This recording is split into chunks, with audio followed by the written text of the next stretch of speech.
Money Pit is presented by Bonide and Home Advisor.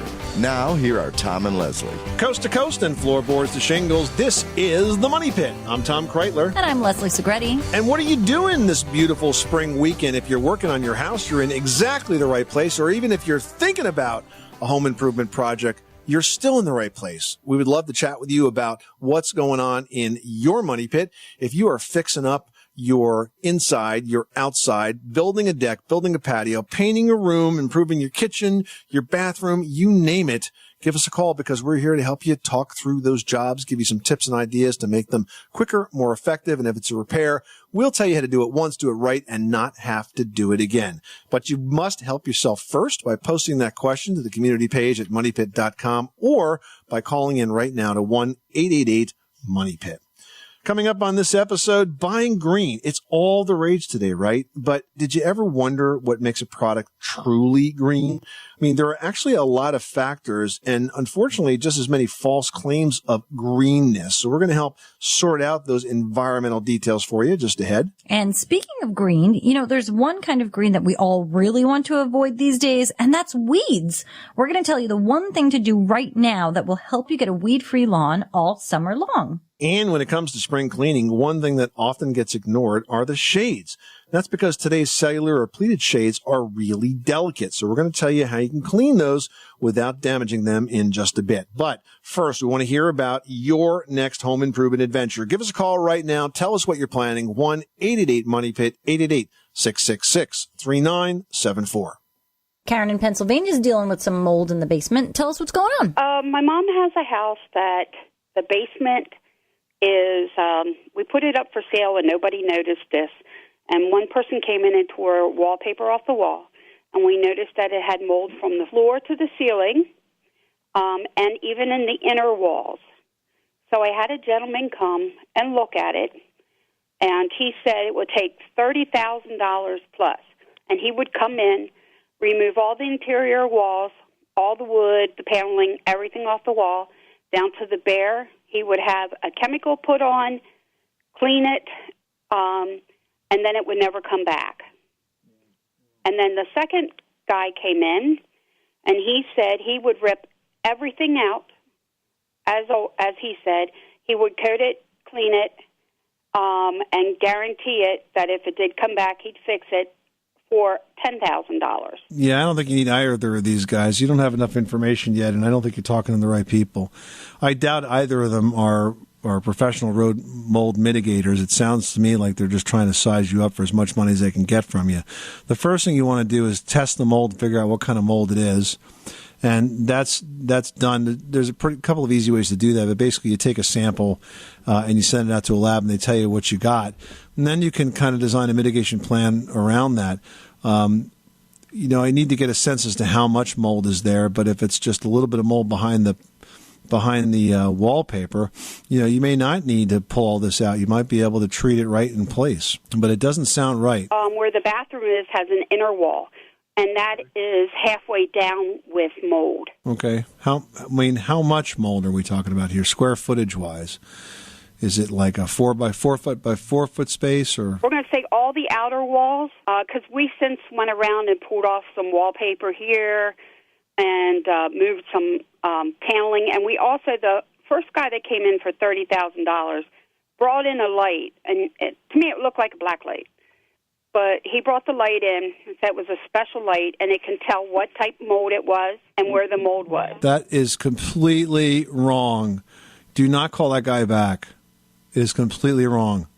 Okay? That guy was not giving you accurate information. If he comes in with his magic light that supposedly tells mold. Yeah, they can't actually tell you what kind of mold unless they do a chemical test on a physical sample. Well, it's a mold test. They send it out to a lab and they read it. So That guy's a snake oil salesman. Right, but I mean, it's actually holding a piece of that mold and testing it with certain things, and that's done by a lab. It sounds like you could use a basement renovation, but I wouldn't get too crazy over it. If it's done by the right kind of company, they can take that apart very carefully and dispose of all of that material. And maybe you don't even want to put the walls back. Maybe you just want to leave it unfinished. Oh, good. All right. Well, good luck with that project. Thanks so much for calling us at 888-MONEY-PIT. James in Delaware, you've got the Money Pit. How can we help you today? The other day I was sitting in my living room, and all of a sudden there this real loud, like whistle sound came out of my water heater room. I opened it up. I just never heard this before, and it did this for a few minutes, and then it just stopped. You didn't see any water come out of the overflow, did you? No, that's what I can't figure out. How old is the water heater, James? About 4 or 5 years ago, I put in all electric. That was gas before, but all electric. I put a Trane heater in, and there's another brand that they put in with the water heater. And it seems like now I haven't heard that since. Now, when I use the faucet in the kitchen, after I turn it off a couple of minutes later, I hear this noise, this like clicking noise or something in the water heater. So that clicking noise is probably the pipes expanding and contracting as they heat up and cool down. And it tends to amplify itself because of the nature of the copper pipes.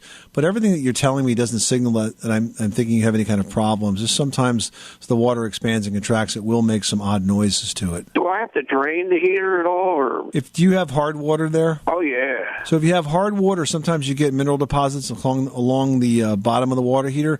But that wouldn't really impact the electric water heater because the coils are up in the middle of the water. They're immersed right into the middle of the tank, so it's not going to make them less efficient. So you could, but I don't think it will have any effect. If you have a gas water heater, the heating element's at the bottom, and sometimes if you get mineral deposits that sit over the bottom of the water tank, it's kind of like an insulator, and it makes it harder to heat the water. But in the case of electric water heater, the heating elements are embedded up in the water heater, usually a foot from the bottom and a foot down from the top, so that wouldn't affect it. Well, I thought, isn't there one at the top and the bottom? Yes, but it's immersed in the middle of the tank. It's like sticks through the tank kind of at a right angle, and there's one about a foot down from the top and one that's about a foot up from the bottom. So you're not going to have any settling of mineral salt deposits on it. What's the life expectancy of one of these things? About 10 years, 10 to 12 years. 10 years, and that's it. And what, I guess, the elements go usually? Well, if the elements go, they can be replaced, but the tanks tend to leak after 10-plus years. Wow. Now, where should I keep an eye on? Where does it... they leak in the bottom? They just leak water all over the place? The best thing to do is if you're going away, right, you should always turn off your main water valve. And also turn off the water heater because it won't waste a lot of electricity by heating up water in a house that you're not using. Let me tell you something. I love you guys. You guys have a really very wholesome, a great show because there's a lot of talk shows on different things, but you guys help a lot of people. We try. Thank you so much, James. We really appreciate that. Good luck with the project, and thanks so much for calling us at 888-MONEY-PIT. You are tuned to the Money Pit, on air and online at moneypit.com. Call in your home repair or home improvement question 24 hours a day, 7 days a week at 1-888-MONEY-PIT, presented by Home Advisor. 888-666-3974. Just ahead, buying green products is a smart thing to do, but did you ever wonder what makes a product truly green?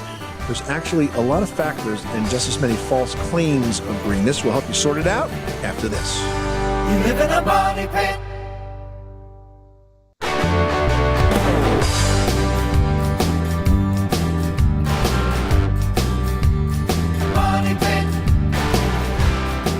The Money Pit is presented by ADT. Introducing ADT Go, the new family mobile safety app and service. Get ADT Go with 24/7 emergency response and any ADT security system. Go to ADT.com to learn more today. With 36-month monitoring contract, early termination and installation fees apply. Certain markets excluded. Licenses available at ADT.com. Where home solutions live, this is the Money Pit. I'm Tom Kreitler. And I'm Leslie Segretti. Pick up the phone. Give us a call right now. We would love to talk with you. The number is 1-888-MONEY-PIT, presented by HomeAdvisor.com. They make it fast and easy to find top-rated home pros. Plus, it's 100% free to use. All right, we've got Ted on the line who's noticing a musty smell in the basement. What's going on? I have a finished basement that's carpeted, and I live in a townhome, and it has a musty smell, and I can't get rid of it no matter what I do. Is the basement heated and cooled? It is, yes. I actually have the heat turned on down there now, and I usually turn the air on in the summertime, and on nice days I open the windows and let the windows stay open all day long. Do you have a dehumidifier? I do not. Well, generally when you get a musty smell, it's because of moisture, and sometimes the moisture settles into carpet and furnishings and can exacerbate it. But if you reduce the moisture and the humidity, that will sometimes improve it. So in a basement, you could do that with something called a whole house dehumidifier, which is actually something that can be added onto the HVAC system, and it will take out These whole house dehumidifiers can take out like 100 pints of water a day. They work really, really efficiently.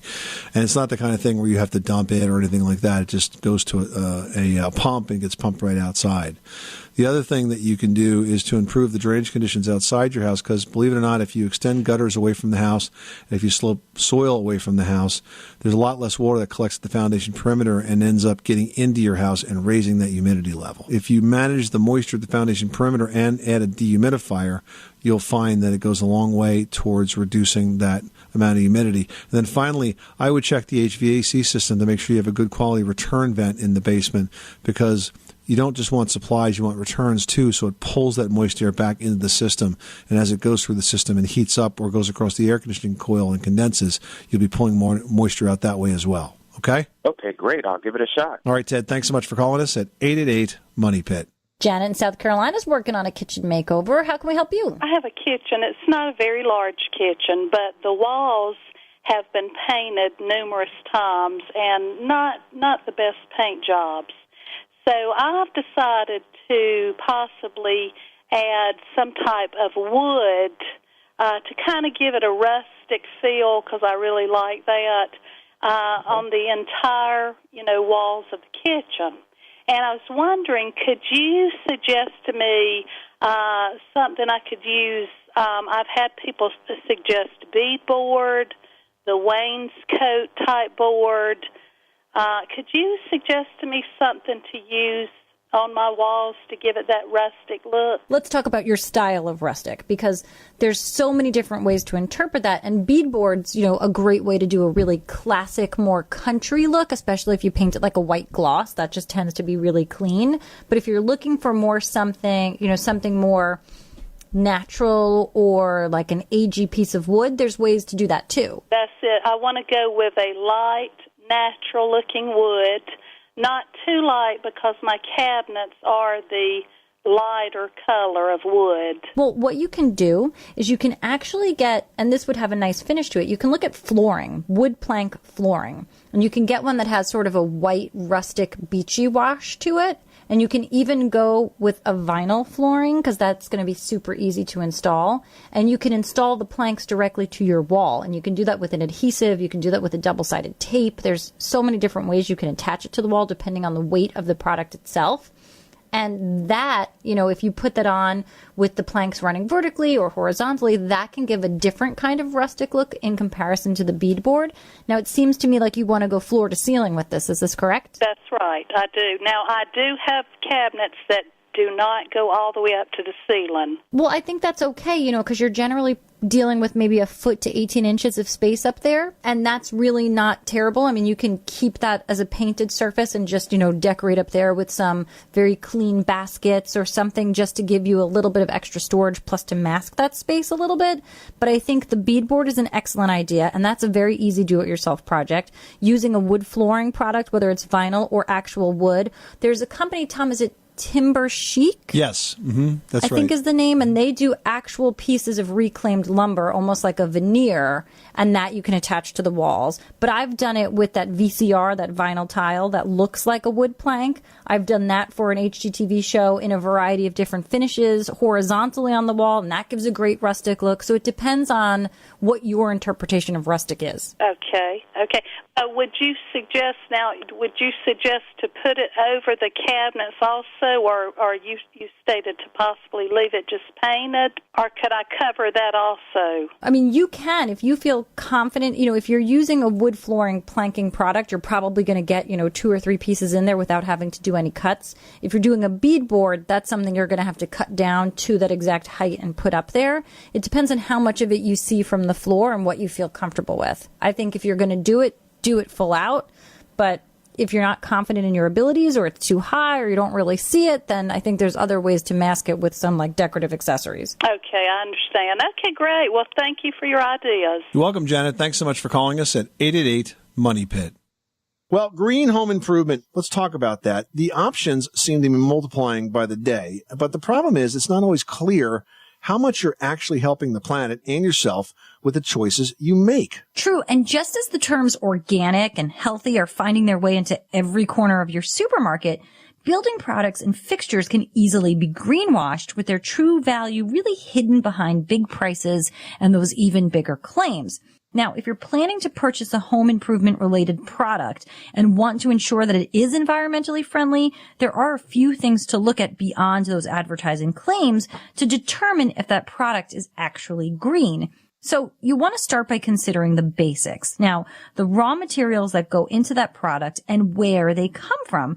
Remember that anything that has to be transported a long, long way brings other precious resources into the equation. Then take a look at the adhesives, the coatings, and the finishes that are used to make that product viable and whether or not the manufacturing process leads to release of harmful substances. Now, next, you want to consider the product's packaging and the likelihood that it will release VOCs, those volatile organic compounds, into your home environment during and after the installation. Now, another factor is the product's afterlife in determining greenness. Just as there are benefits to selecting a product that's made from sustainable materials, you need to know that those ingredients can be recycled, reclaimed, or repurposed when the product's time with you is over. So, the bottom line is that all good things come to an end. And when that happens, a green one is much preferred. So a few things to think about if you're interested in purchasing environmentally friendly green products for your home. Heading on over to Clinton, Texas. How can we help you today? Would like some recommendations on a good waterproofing for the capstones on my roof. It's my house is a commercial style building with a flat roof, and the parapet is crowned with capstone, and I need to waterproof that. And I have an exterior that is ephes, and it needs a good waterproofing. And then part of the home's exterior is also terracotta block. I think the concrete is letting water soak down into it, and then when it freezes, it shatters. All right, well, starting with the capstone, at the parapet wall, what you want to use is simply a silicone-based sealer for that, since it's a masonry product. So a silicone waterproofing sealer for masonry is what you would use there. Now, the more difficult matter is when you mention that you have EIFS, and EIFS is exterior insulated foam siding. This is that siding that looks like stucco, but it's not. It's foam.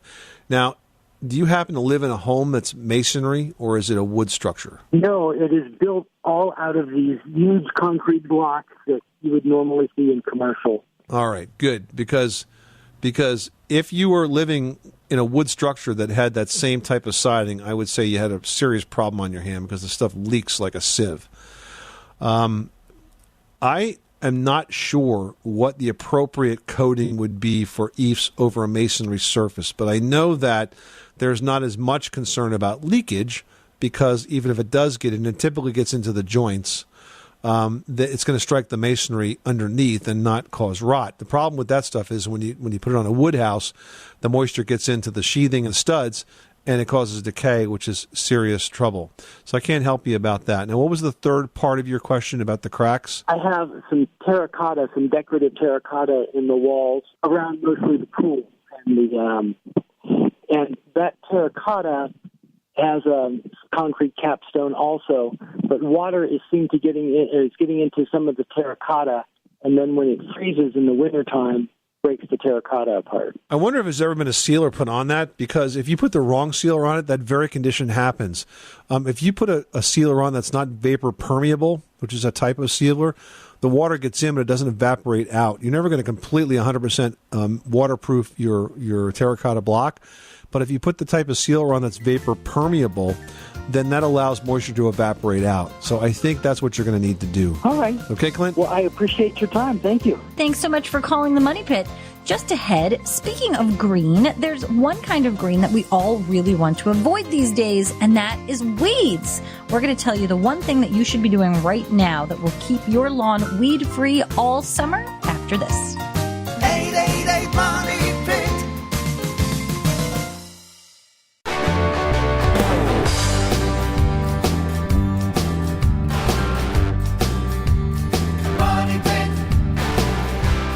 The Money Pit is presented by Home Advisor. Find trusted home improvement pros for any project at homeadvisor.com. Making good homes better. Welcome back to the Money Pit Home Improvement Radio Show. I'm Tom Kreitler. And I'm Leslie Segretti. Well, have you ever noticed weeds popping up seemingly overnight from cracks in driveways to sidewalks or between bricks and patios? Or maybe it's not even weeds, but just some unwanted grass that's ruining the look of your walks and driveways and patios. There's an easy and all-natural way to deal with that unwanted greenery.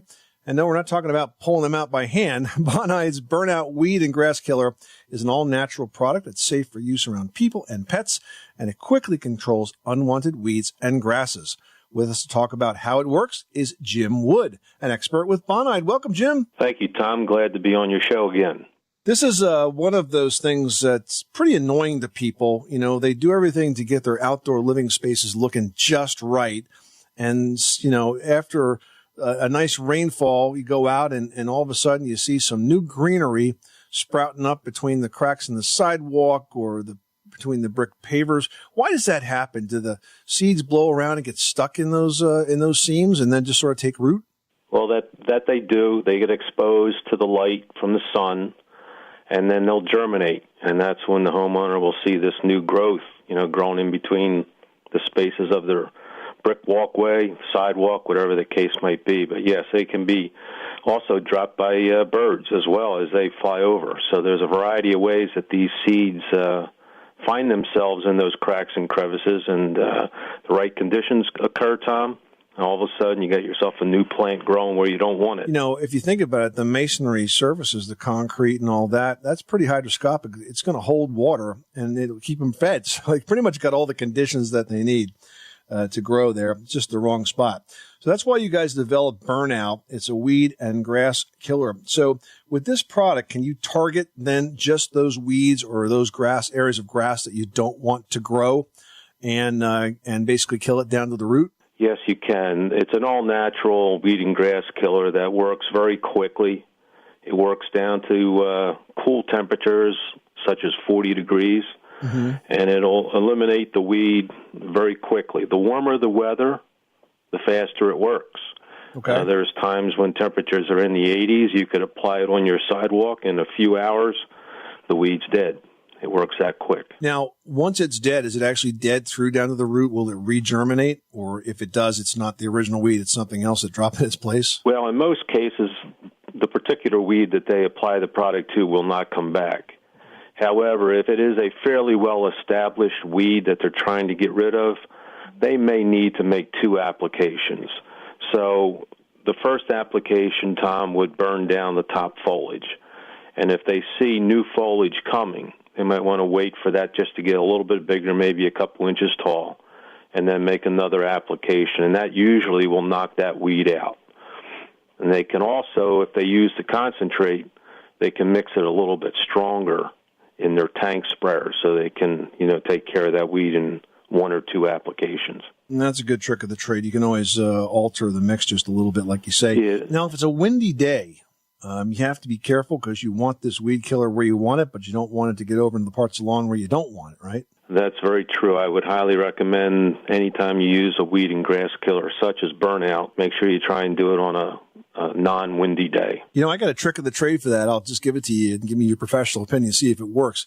You know, what I've done is I've taken like a 1-gallon milk jug and cut the bottom out of it, and then I put it on top of the weed to kind of isolate it, and then spray down through the top of what used to be the opening of the milk. And this way you don't have any that blows off to the side. That's an excellent way of controlling the spray drift. There's no doubt.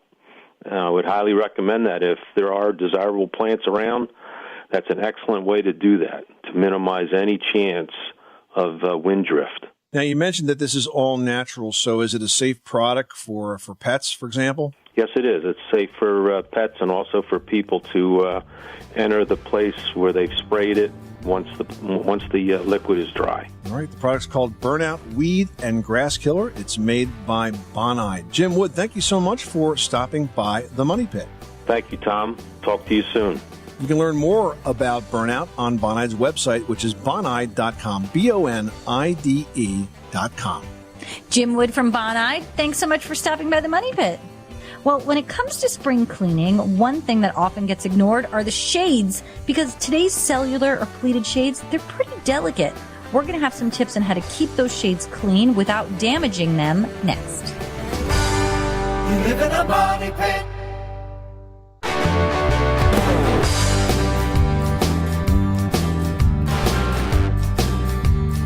Money pit. The Money Pit is presented by Home Advisor. Find trusted home improvement pros for any project at homeadvisor.com.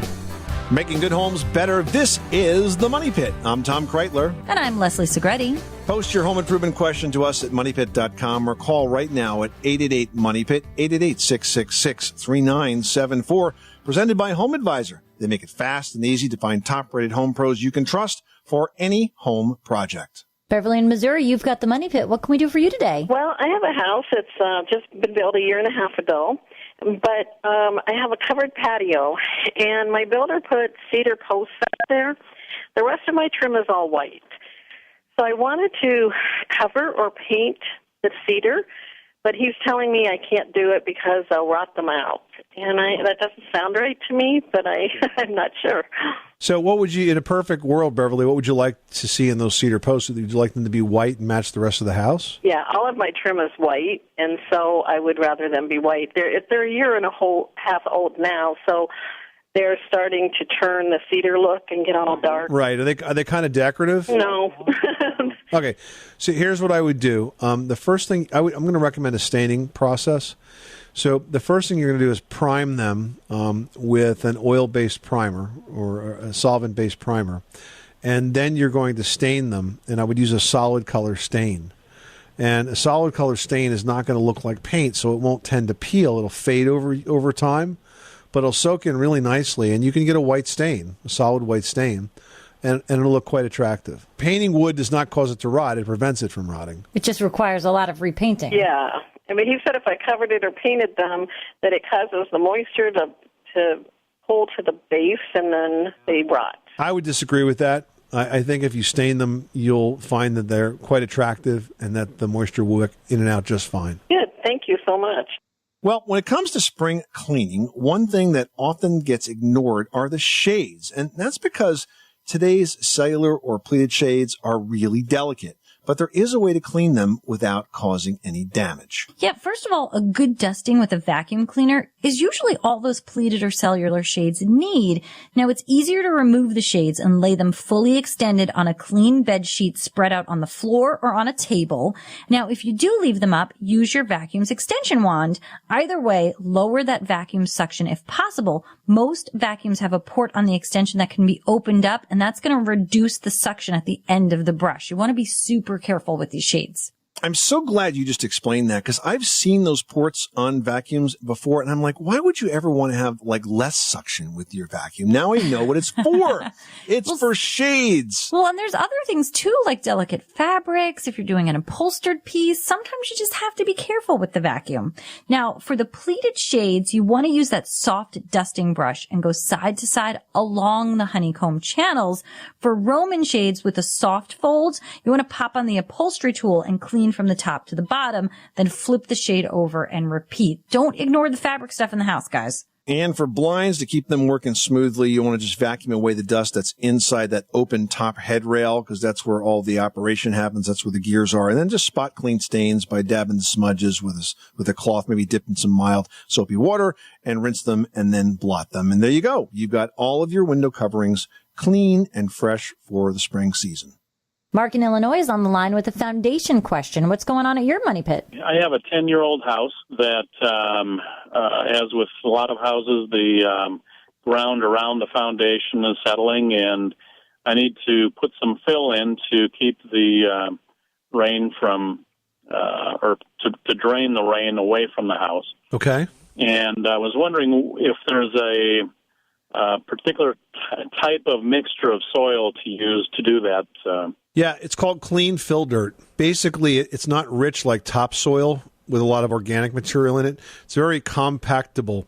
I always think it looks kind of like the pitcher's mound. It has that sort of medium brown color to it, and you can really pack it down well.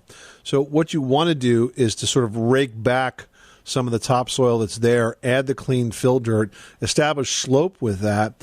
And if you want to prevent moisture problems, then I would slope it about 10% or about 6 inches over 4 feet. A 6-inch drop over 4 feet. Then on top of that, you can add topsoil and replant the grass or add mulch or whatever other ground cover. But clean fill dirt is all you need, Mark. And I would be careful when buying this from the gravel yard, whoever's selling it, to make sure it doesn't have glass in it. Ask about that. Make sure it's really clean, because sometimes when you buy fill dirt, it has broken glass in it, and you don't want that to happen. All right. How far out from the foundation should you fill? Well, you want to have that first 4 to 6 feet be sloping away. And then after that, it can have a gentle slope after that. Okay. And just as important, since we're talking about drainage issues, is to make sure your gutters are clean and your downspouts are significantly extended away. A lot of times these gutter installers like to just turn them out about 2 feet at the bottom. You want it to go out 4 to 6 feet. Oh, okay. All right. Well, thank you. I appreciate it. You're welcome. Good luck with that project. Thanks so much for calling us at 888-MONEY-PIT. Lisa from Delaware is on the line with a chimney question. Lisa, what can we do for you today? I have 2 chimneys. One is a brick chimney, and the other one was a stucco chimney. I recently had them both repaired. The brick chimney needed to be repointed, and above the brick chimney, underneath the stainless steel cap, I don't know if it's cement or mortar, but that was all cracked. And in the winter, the ice would form between the cracks. So anyway, I had that repaired.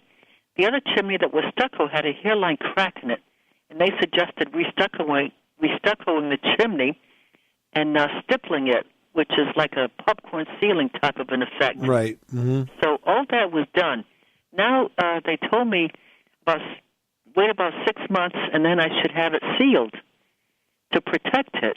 Now, it's $75 a chimney to get it sealed. So what they're talking about is a masonry sealer, and you probably don't need this. It's not like you need it to protect it. Usually you put sealers on if you're concerned about leaks. But if you are going to put a sealer on it, they're silicone-based, and you have to make sure that you use one that's vapor permeable. Some of the older sealer products out there are not vapor permeable, and that means that moisture gets in, it gets trapped under the surface of the concrete, and then it'll freeze and spall or crack, and that could actually accelerate the deterioration of the chimney itself. So if you use a good quality silicone sealer that's vapor permeable, it can slow the absorption of moisture into the chimney, but I'm just not sure you need it. The kinds of things that you're talking about doing, except for the total restuccoing of the chimney, I don't know if I would have gone that far just to repair a crack. But the other things that you're talking about are all entirely expected. You know, having to repoint some mortar, having to repair a cracked chimney cap, a concrete cap around the chimney. Those are all normal. I don't necessarily think that putting a sealer on is going to have that much of a major effect of slowing down any further deterioration. I think it's just sort of wear and tear. Okay, and if it's not vapor permeable, it could even harm it. That's correct. Exactly right, Lisa. So I should ask the mason then if it's, but he could tell me anything. He could say, yeah, it is. Well, it's very easy. Find out what product he's using and go look up the product online and read about it. But you're saying really it's probably not worth it. I don't know that it's totally necessary. Unless the chimneys are leaking, I probably wouldn't do it. Okay. Thank you very much. All right. Good luck with that project. Thanks so much for calling us at 888-MONEY-PIT. Coming up, learn the one thing that you should do after you buy a house, but before you move anything in. We'll tell you what that is after this. You live in a money pit.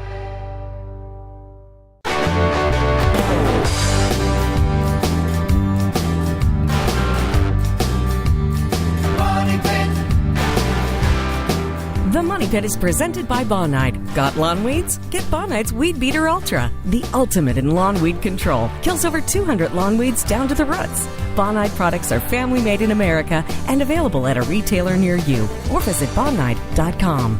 Making good homes better. This is The Money Pit. I'm Tom Kreitler. And I'm Leslie Segretti. Give us a call with your next home improvement adventure at the Money Pit's listener line at 1-888-MONEY-PIT, presented by Home Advisor. You can get matched with background-checked home service pros in your area, compare prices, read verified reviews, and book appointments online, all for free. No matter the type of job, Home Advisor makes it fast and easy to hire a pro you can trust. All right. And speaking of pros, post your question in the community section, and 2 pros right now will answer them. Jim writes, "Hi, Tom and Leslie. What kind of floor wax sealer should I use on the new stick-on vinyl floor tiles I laid down recently?" Do you have to wax a vinyl floor? I've never heard of this. I don't think the new ones, you really have to wax them. I mean, and I'm not sure it would even work well. It's not like the old ones. Where you had to wax it. And I remember growing up with the machine, the buffing machine, and all that kind of stuff. No, I don't think so. I would just tell you, since it's new, Jim, to make sure you check what the manufacturer's recommendations are for maintenance, because if you use the wrong product, it can remove that vinyl shine, or it could actually make your floor look cloudy and nasty, and you won't be happy. So since it's new, make sure you always go with the manufacturer's instructions for maintenance, and wax may not be needed. And you know what? It could also get rid of any sort of warranty or guarantee on the floor if you put the wrong thing on. So make sure you do the right thing.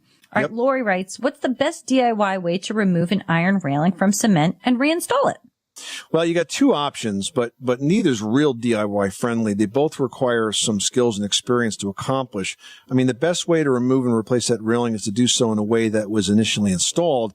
And generally those railings are not welded in place. So if the post is set in concrete, you'll have to drill around that with a masonry drill to clear out some of that setting material. That'll loosen the rail and you can pull it out. But then that masonry needs to be repaired by a pro. And if that's not possible, you may need to sort of strategically cut that railing itself and then weld a repair piece on again. So again, it's kind of a job for a pro with those old iron railings. Yeah, and if you're going to replace it with a new one, it's got to be made to those exact dimensions. So a lot to think about there. Well, spring and summer are peak season for real estate sales. And if you're the owner of a home that's new or new to you, it's tempting to move in now and paint later. But painting before you move in, well, that's definitely the best bet. Leslie tells you why in this week's edition of Leslie's Last Word. Leslie? Yeah. I get it. You know, after months of dreaming about your new home, it's finally yours and you want nothing more than to move your things inside. But before you schedule those movers, consider these reasons to start with a few coats of paint instead. Now, the simplest reason, interior painting is a lot simpler when you can move freely in an empty space. Painting first is also going to save time. Your painting project truly is just going to take a lot longer if you've got to cover and uncover furniture and remove and rehang artwork. It also saves a lot of money. Now, if you're working with a professional painting contractor, they're going to finish much faster in an empty space, which will keep dollars in your pocket. And let's face it, guys, you just bought a house. You want to keep those dollars in your pocket. Now, painting first also simplifies your interior decorating. If you're designing a space from scratch, starting with a fresh color scheme is going to help drive other decisions, and then you'll end up with a picture-perfect result.